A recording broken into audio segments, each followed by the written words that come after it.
After the Second World War, Germany was split up into four sectors. There was the British, the French, the American and the Russian. And although Berlin was in the Russian sector, that was still also split up into sections. But by 1948, the Russians decided they weren't impressed with that. They wanted to get rid of the Allies from Berlin, so they decided to blockade the city. And in 1949, the Allies started flying in supplies to keep things going, and over the time they brought in over 2 million tons of food, fuel and supplies, and that was known as the Berlin Airlift. And later on as well, in 1961, President Khrushchev, he was worried about people that they could just wander into the western sector, so he gave the order in 1961 that they were allowed to build a wall to separate East and West Berlin, and they could only get through at certain checkpoints. There was Checkpoint Alpha, Checkpoint Bravo, and the most famous one, Checkpoint Charlie. And that was there till 1989 when the wall came down.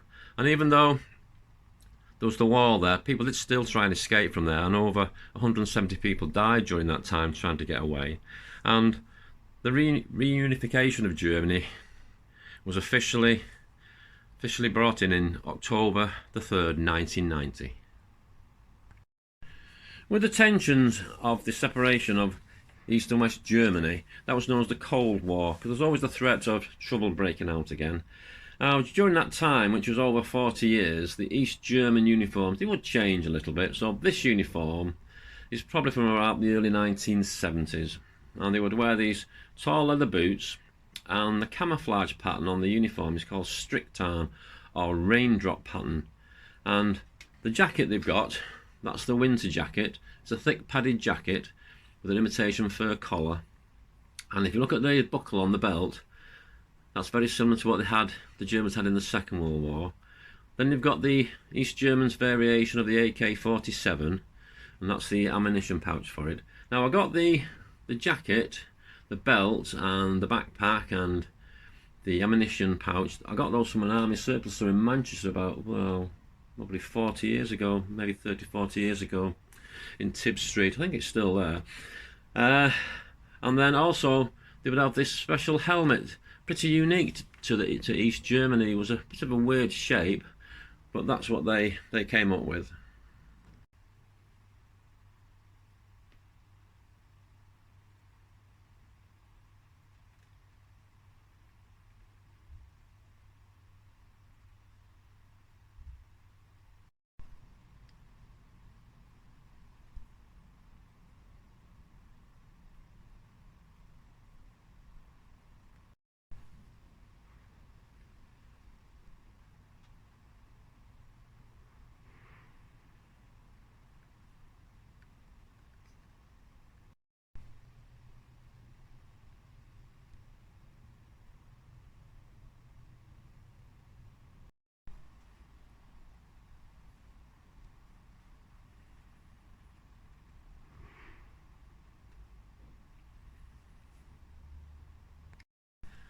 I'm going to dedicate this video to a friend of mine. He has a YouTube channel as well. If you want to look him up, just look up Steel Helmet Stan. He's quite keen on East German stuff. And if you look on his channel, he's got over 300 videos he's done. But you have to go back, scroll down to some of the early ones to find out the East German stuff. At the moment, he's doing quite a lot about binoculars. He's got a thing about binoculars for some reason. But just look him up anyway, and just have a look at his channel as well. Now at the back, they've got, on the left hand side, they've got the bayonet, then they've got the water canteen, and then on the right hand side there's a folding entrenching tool, and then up above there there's a backpack. But a lot of this East German stuff, it's not very good quality, it's quite flimsy. When you compare it to the West German, it's, there's a hell of a difference.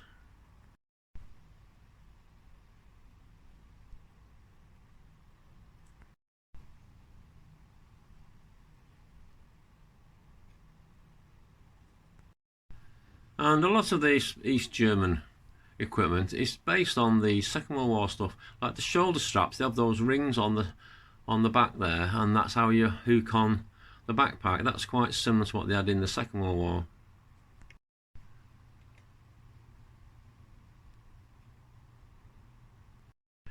This is the entrenching tool. It's got a very short handle, and you've got the quick release fittings there, so it should just slide out.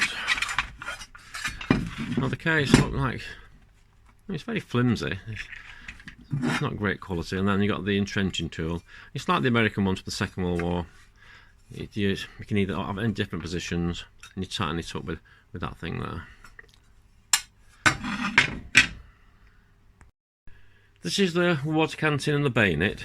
Now the water bottle, it's made out of some really soft plastic, and the imitation leather is a bit cheap looking. I mean, I suppose it does the job, but it's very cheaply made, that. Unlike the bayonet, this is a bit more substantial, better quality. If we can just get this out.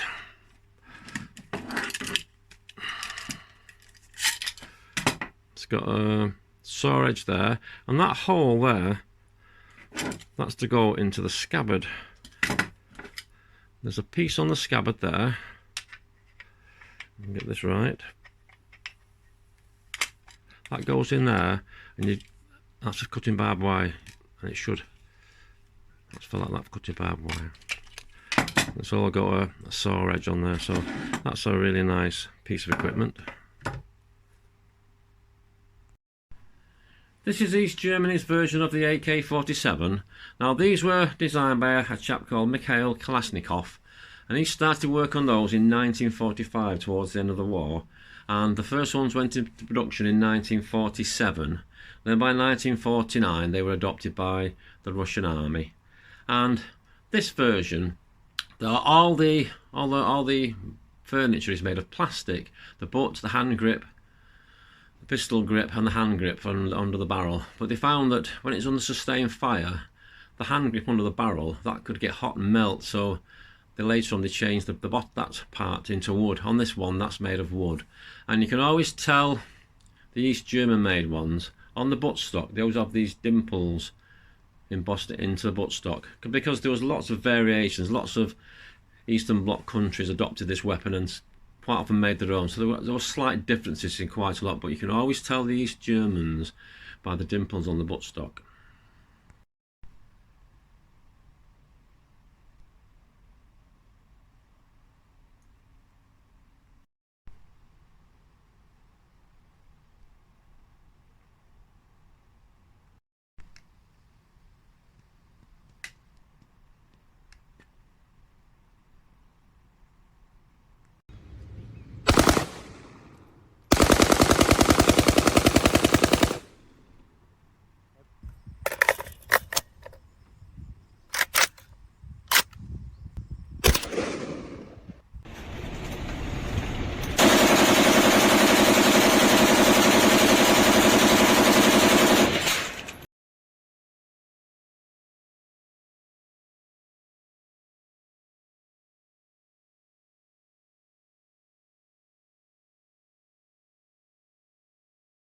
In the 1950s, the West German uniform was made of wool, and then later on in the 60s and 70s they changed over to cotton.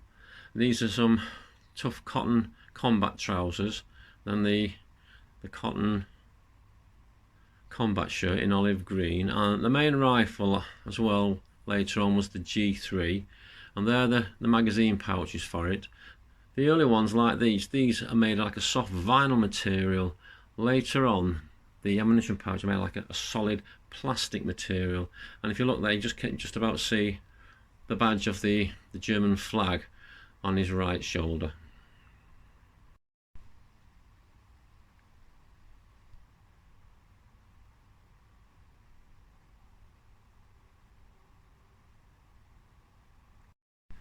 When I bought these ammo pouches, I was lucky enough to get them with spare magazines in. So there's two on either side, and they've got a magazine in each one. And then the belt, that's usually fastened with a large brass buckle like this.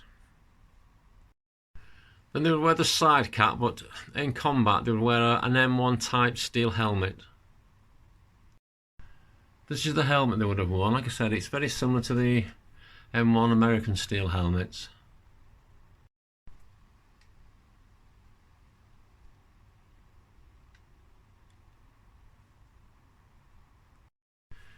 Round the back on the left hand side is a bayonet. You can just about see that behind the metal water canteen. Then there's a small pack in the middle of the back. Then going further over to the right, there's just see the handle for the folding entrenching tool. And then there's the large vinyl bag there, that's for the gas mask. That's quite bulky, that. It'd be a bit uncomfortable to carry that. And then right above the small pack, they have a larger pack as well.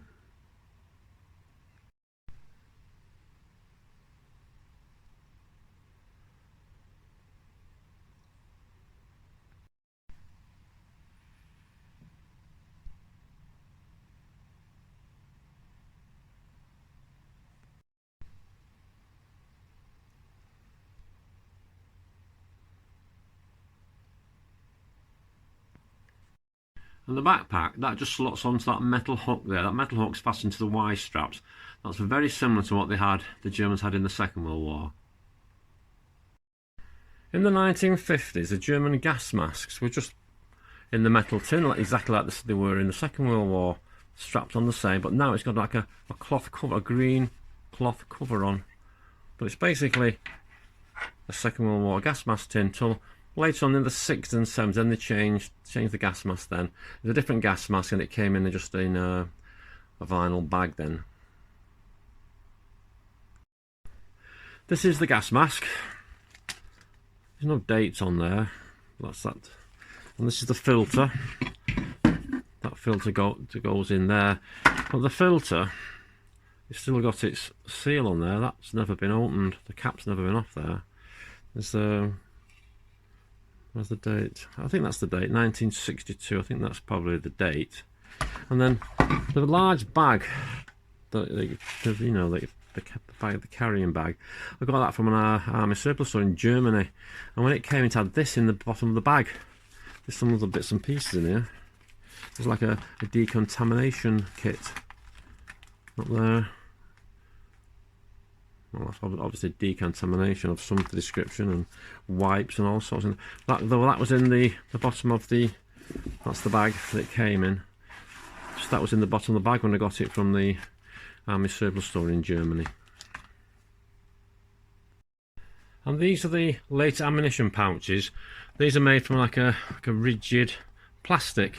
The early ones are made from like a soft vinyl material. That's what they had later on. I just want to do a comparison on the Y straps from the East and West Germans, and they're both very similar to what they had in the Germans had in the Second World War. But these are the East German ones. Just, I don't know, it's really soft and very flimsy. Then you've got the West German ones. They're padded on the inside, really thick and heavy duty fittings on. Completely different thing altogether. Same with the entrenching tool. It's a lot sturdier made, and this is similar to the American ones in Vietnam. They have there's a spade, but also there's a pick there. You look at the case. That's made of really thick leather. It's really good quality, that thing. And the water canteen. You know, I showed you the water canteen, the East German one, and that was just like a thin plastic. This one's got an aluminium cup, aluminium bottle, tin of there. You know, the quality from East to West was just completely different. This is the G3. That was developed by the Heckler and Koch company in 1956, and it fires 7.62mm NATO ammunition from a 20-round magazine, and lots of other countries around the world use these as well. The German Bundeswehr, they used them up to the 1990s, but they're still being used all over the world today, and I believe there's been over 7 million of these being made up to now, and I think they're still being made.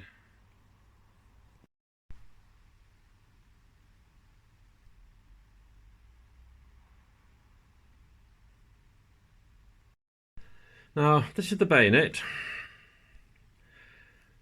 Now, the different countries that made the G3, they had a different handle. You're supposed to be able to tell the German ones by those rings on there. If it's to be a West German Bundeswehr, there's supposed to be 12 rings there. Now, the scabbard, there should be a strap comes across there and loops around and clips on to hold it in place, but that's fallen off. Another thing a bit weird about these the rifles, just there, that's where the bayonet fits in. But when they're made, that's blanked off. And you have to get a special adapter that slots in there with a screw in. So there's like a sprung-loaded piece in the middle. And another weird thing about these, that'll go in there. Oops. The bayonet's on the top of the rifle, not underneath. Very strange.